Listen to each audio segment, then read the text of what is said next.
Kyle here from allmediareviews.blogspot.com. Going to do a review here of a movie titled 52577. Put the image probably here. I don't know. So, starring John Francis Daley, best known probably still from his work with Freaks and Geeks. And he showed up on Bones. And then he's been like a screenwriter and a director of some different things. People have seen like the Vacation remake with Ed Helms and Christina Applegate, and Burt Wonderstone movie with Jim Carrey and Steve Carell. Game Night was in that. It's like Jason Bateman and Jesse Plemons. People know from Breaking Bad and everything. He's done some other stuff too, but yeah, he's known best still from Freaks and Geeks anyway. So this movie, 52577, May 25th, 1977, is best known as most often referred to as the premiere date, the date that Star Wars, the original The New Hope as it got renamed later, Star Wars movie premiered in theaters, although it was in limited run initially. So that's the title of the movie. The story itself, the movie is about this guy named Patrick Read Johnson, or Pat Johnson, who's from this small town in Illinois. Where was he from? Should get the actual name of the town. That's like, I don't know if it's Southern Illinois. Wadsworth. From Wadsworth, Illinois. Grew up in the 60s and then 70s. You know, he was a kid in the 60s and then a teenager in the 70s. And he's a filmmaker. He's largely inspired by sci-fi stuff. The story that's similar to some other stories, actually. I knew about this even before I even saw the movie this past weekend. But the parallels with the likes of like Robert Meyer Burnett, and you watch Free Enterprise and know his story in Hollywood, where he grew up a filmmaker and a sci-fi fan, wanting to make movies. And then Adam F. Goldberg, who came later, who's about my age, maybe a couple years older than me, I think. Grew up in the 80s, but a similar deal, and like the Goldbergs TV series is largely based on his childhood, and some of it's obviously they take liberties and stuff. A favorite show of mine for many years. Not even after Big Bang Theory, but after Big Bang Theory started to kind of not be quite as good as it once was, the Goldbergs was my go-to for a while. Unfortunately, Goldbergs, ever since Adam F. Goldberg left at least the creative part of that show, we stopped watching it a few years ago. But anyway, that show is a very good sort of display story of the archetype in some ways of the sort of misunderstood sci-fi nerd who wants to make movies and is inspired by and greatly a fan of Hollywood and maybe it's also literature, but sci-fi stories and that kind, of course. So Patrick Read Johnson is highly inspired to make his own short films in his parents' home, which they have a reasonably sized home based on what they showed in the movie. Inspired by 2001: A Space Odyssey and some others. That was the biggest one, and he made like the Planet of the Apes. He was making little short films with his friends and his family. He has a bunch of siblings, and his father, which I didn't catch it entirely if he actually ended up passing away or just his parents got divorced and he left. But his father sort of supported his hobby, and they later kind of reveal a little bit why, like from a psychological level, one of his actual like contemporaries, why he really wanted to make movies and stuff. But he wanted to find a way to get into make that stuff during his senior year of high school. So,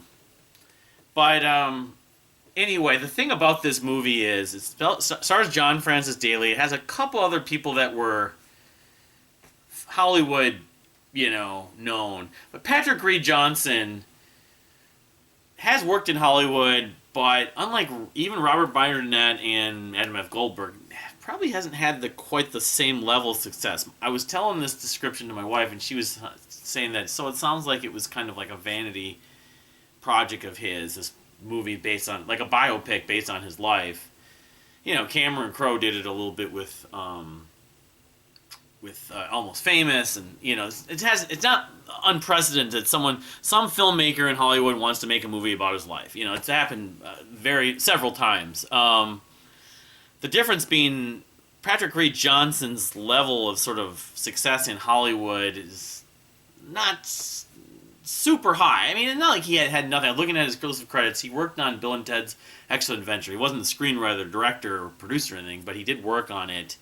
He did a movie called Angus, which starred... it didn't star. The star, I don't remember, but it has some big names on it, like James Vanderbeek, who went on to Dawson's Creek. And then it has George C. Scott and a couple others. He did that. He directed that. He did a movie called Spaced Invaders that came out in 1990. But it's like you think you might know his credits a little bit more given this film that was made. But then I'm going to get on sort of what exactly happened with the background on the film. Dragonheart. He did a series of films called Dragonheart as a screenwriter. And yeah, I mean, the list of credits are kind of in limitation. The Genesis Code, he directed a movie called The Genesis Code. But I'm kind of Amazing Stories. He got V. He may have worked on he did some effects on V. Anyway, so the story is he's doing films, and then he wants to go to, like, how is he going to get out of there? All his heroes, Kubrick and all these people, they don't live in small towns. He can't go to film school, so he ends up thinking he has to go to New York or L.A. or he has to find a way to Hollywood. But his hero, this guy named Douglas Trumbull, who did some of the effects, the visual effects or the trick photography or whatever on 2001. He wanted to meet, and he was able to work on that when he was young, and then he convinced the studio to make his film later. I forget the name of it, but he wanted to meet this Douglas Trumbull, and he's got this magazine, cinematographer or something, and he can't get a hold of Douglas Trumbull, but then his mother finds a way to get a hold of him, and he goes out to L.A., and so he wants to meet Douglas Trumbull, and he meets the editor of this magazine, this Herb something, Albright, or anyway, and that's not the right name. His name is Herb something, but I could go through the credits, of course, and it tells, because the guy who played him was actually pretty good. Herb Lightman, Austin Pendleton, but Herb knows Douglas Trumbull, but then the studio they go to, he wants to go introduce him to Douglas Trumbull, turns out to be where Steven Spielberg is. And Steven Spielberg at this point, this was in 1977, like the March of 1977. I saw this interview with Patrick Read Johnson telling the story with like a local TV show, maybe local TV network in that part of Illinois, I think it was, when the movie premiered a few months ago. That Spielberg was just there, and Spielberg had just done Jaws, but he was still a pretty young filmmaker. And then, of course, what else does he stumble across? He doesn't actually meet Trumbull, but Spielberg's there. He stumbled across this guy named George Lucas, who's making, before Industrial Light and Magic existed, he's making the first Star Wars movie, and that's kind of how they get the title, and he finds out about it and everything like that. Anyway, so what I was trying to get at with the story, there's two parts to that. One about the film itself. This was made in the mid to late 2000, like 2005, 2006, 2007. It was after, obviously, John Francis Daley had done Freaks and Geeks. It's probably around the time he joined Bones. I don't know when he joined Bones, sometime in the mid to late. Bones was on in the mid 2000s and it ended in like the mid 2010s or early 2010s. But he was doing that, and this is before John Francis Daley probably really pursued his sort of screenwriting / directing career behind the screen, behind the camera or whatever. But it was filmed and shot and made and edited, I presume, whenever that was, and that those years 2005, 2006, 2007, 2000. I thought it was actually finished or maybe made in 2007. That was kind of the 2007 was the year I think of. It was whatever it was, the 30-year mark from 77. And you didn't hear about it. The only thing is there was a movie that came out around the same time that had a similar kind of element about a true story in some ways. Sci-fi nerd going to Star Wars involved, called Fanboys, which I like. I've always concluded though that, and I had Kristen Bell and they had a lot of the sort of Apatow people. That movie, I had what's the guy's name? Dan Fogler, who was hilarious. He has the van that's all Rush music. It's good. I mean, and Shatner makes a cameo in that. I always concluded that Free Enterprise by Robert Meyer Burnett was better. Was still, it didn't have as many stars. It had Eric McCormick. It had Ripper Weigel and a couple other people, but I still like Fanboys. But that came out 5/25/77. Probably would have come out within a year or two after that. Didn't, and I don't know why the reasoning, but it's like it screened sometime around that time and then didn't, and then eventually it screened about 10 years later. They tried to time it around May 25th, 2017. That was like the premiere. They did some screenings. That was going to be when it was going to premiere and all this stuff, and it would be out. That's when I probably heard about it. It was in that range. Didn't happen. And then a few years ago, they were still wondering if the film was made. The trailer was online. There wasn't a lot of hype. At this point, again, John Francis Daley isn't really doing a lot of acting, but he's behind the scenes. But you think he was trying to help promote it because he made the movie. He was the star of it. So I can't remember what was on Twitter. I was in a conversation reading about it. They were going to screen it again at certain film festivals. I don't know if it was South by Southwest or Toronto. I don't think it was at Cannes or Sundance. But so it was going to happen at some point, but then it's halted. It's like one of these documentaries. They made some comments online, some news posts on Twitter, on Facebook, whatever it was, on a website, and Wikipedia saying it was coming out. It just didn't. And I knew it was like going to potentially come out. They wanted to time it around May 20. May 20. I think it was probably because COVID happened too. The whole COVID thing has screwed everything over, delayed it. The other thing about it is when it was going to come out within the last few years, they promoted it with Alan Parsons. Alan Parsons, I was doing some research, had a lot to do with this movie. His music is used in it. He was a producer. And that's why I was thinking about it the last few years with my friend John. So, but it finally got picked up sometime last summer or last fall it's on I think it's on, not Amazon. Well, maybe it was on Amazon. But it's on Showtime. That's how I saw it. So, it kind of was in development hell. It's kind of like a lost film. And the thing about it is I can sort of understand why it was in, not development hell, but distribution hell. After it was all finished, it's over 2 hours long, and the story itself, I could easily see like a studio saying, we want to promote this and pick this up and help you, get it seen by more studios and get it around the country in different theaters, or even on the streaming networks the last few years, and then them saying the only issue is you got to cut it. Like they probably didn't like how long it was. And there's a couple reasons and I can easily see, I don't know if this is true, but the guy Patrick Read Johnson saying, thank you for your interest, and I'm going to do everything I can to like have you guys help me out with it, but I'm not cutting it. I don't think he wanted to edit it and while a lot of it was like, the style was like surreal, it was like a lot of stuff was interlaced with dream sequences, costumes, wearing, alien masks and having his car floating like a wing fighter in Star Wars or something like that. Different things with this girl. He meets this girl, sort of. It was very much of like a Michel Gondry or Charlie Kaufman kind of surrealistic. You're not entirely sure what point of the story. I mean, it is for the most part chronological, A, B, C, D, E, and they give dates. It starts in 76. Well, it starts earlier than that. They show him as a kid, so when making the films and stuff. But really, the large bulk of the movie starts in late summer 76, all the way up through May of 77, then a little bit after that. The drama with the girl he's interested in. There's a trailer shows him talking to another girl, saying that she's a Trekkie, and he's saying, well, the Death Star destroy the Enterprise, and so the Enterprise has deflector shields. that clip was in there. I did watch it in 2 parts, but it's over 2 hours long, so I could see some of the reasons why some of the people why they struggled to actually get it. And it's not gonna appeal to everyone. It will appeal to the sci-fi nerd to an extent. There's some characters in there that are sort of like, why would they do that? Why would they do that? Why did he say that? There's a bully in it. Unfortunately, the actor who played the bully, I guess it wouldn't passed away. This guy, Justin Mental, unfortunately, died in a car accident in 2010. That tells you how long ago it was made. Is what he was obviously in the movie.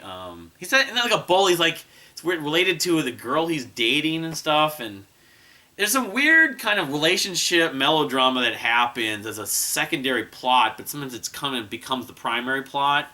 But I mean, overall it's good. It's not without flaw, but I've wanted to see this movie 5/25/77 for many years, and I can follow why not everyone loved it, but also why it might have had some challenges getting distributed. But also I can follow why the filmmaker, the guy. Life's based on the way he made it. He kind of put everything into it.